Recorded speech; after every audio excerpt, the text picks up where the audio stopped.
Okay, we finally got that light to come off. You know, the one on our tire on the truck? It's finally gone. Wait a minute, let me back up. 6 months ago, I kept getting this annoying light on my truck. So the first thing that I did, I went out, took a look at the sidewall of my tire. It told me exactly how much air I'm supposed to have in my tire. So then I decided to break out my old nasty tire inflator tool. And when you know it, the tire pressure was low, so I added some air. But that didn't work at all. The light was still on. So I took the tire down to the mechanic, and he told me I needed 4 new tires. So I bought 4 new tires. But as soon as I got in the car, I noticed the light was still on. Went back in, told the mechanic. He said, "Oh, it's probably your TPMS sensor, don't worry about it." And I said, "Well, can't you do something about it?" And he said, "No, he's too busy." So at this point in my mind, it was war. I was going to fix this thing myself, if it was the last thing I did. So after doing a little bit of research, it turns out that TPMS sensors, here's one right here, they actually have a battery inside of them. So when the battery dies, they're not able to transmit the information to your vehicle's computer. And of course, my first thought was, why don't I just put a new battery inside the sensor? But rather than try to crack open the back of my TPMS sensor, I figured, why not head down to O'Reilly Auto Parts, which I did. They actually had sensors in stock, and they weren't much money. So I picked up some tire mounting liquid lube that I got from Amazon. First, let the air out of the tire. Remove the valve stem.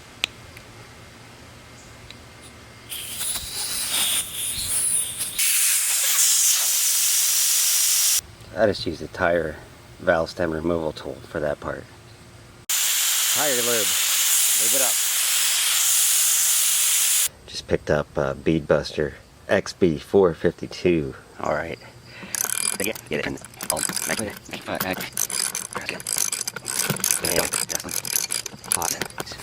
Alright. Alright, well, I got it down far enough I can put a board or something in there and keep going around.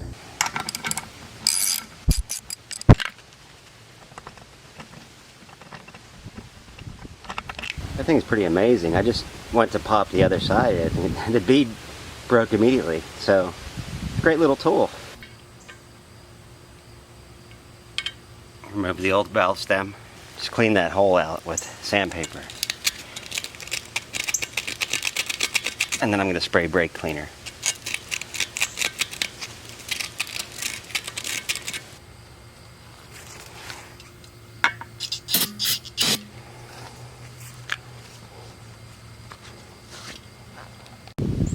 So I just picked up this neat little tool made by Milton. It's an S447, 7/16, 8¼ inch long. It basically pulls your valve.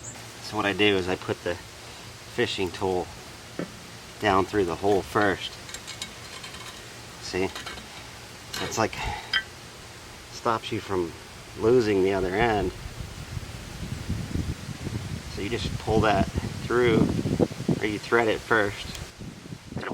Just like that, and then you can pull it.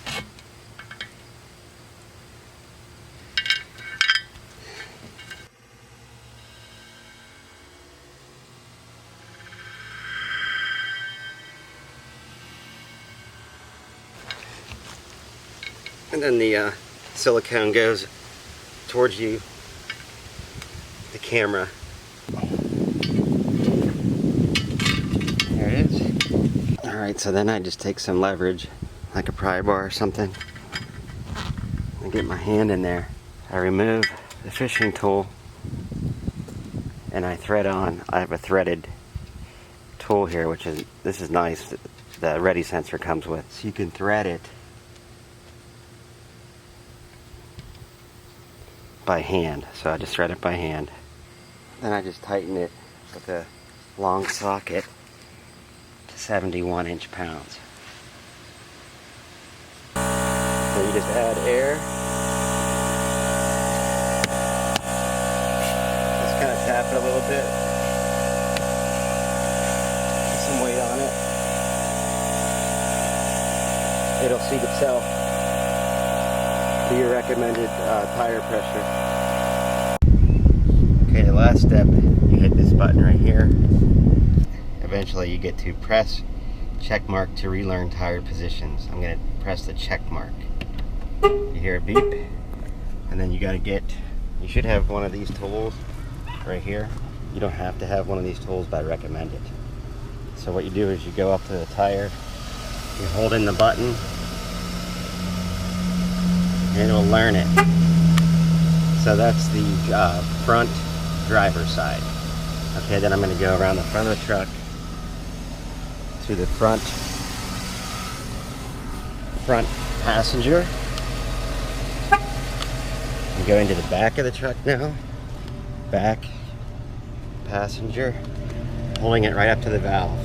And I'll go around to the back driver's side tires last. So there's 2 beeps and you're done. Now real quick, the reason why you need one of these, like people say, oh, you don't have to have it. I actually use this tool to test the TPMS sensor. Can you imagine if you install like 2 or 3 of these things and the batteries are bad? Because there's a lot of bad TPMS sensors out there. They're selling them with dead batteries real cheap, and you don't find out until you're done. So this little tool here makes it nice.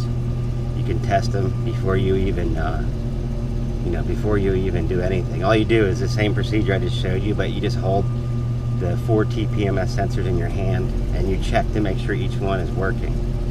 So that's why I do that, and that's it. So 63, 67, 61, and 58. So I gotta add some air, but my stupid tire compressor exploded today, so gotta buy another one and make a video about it. So that's the entire TPMS sensor install. Huh, we've got icicles. Let's freeze it out here. Alright, wait till you see this. Here we go. Gotta prove to you it's gonna work. I hope it works.